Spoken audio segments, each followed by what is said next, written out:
part of the sports team for ESPN 630. We're at the California International Air Show 2010, and we're going up on the Jelly Belly in a couple minutes. It's a 2-passenger airplane. It's going to be really tight, a lot of loud noise, and we'll see you guys up there.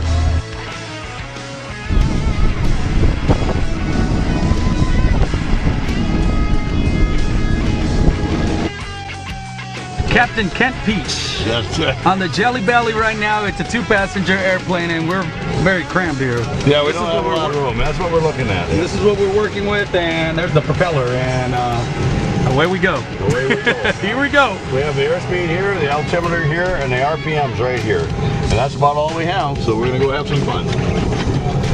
Here's a point of no return, guys. Check it out. All right, here we go. Jelly Belly, we're taking off.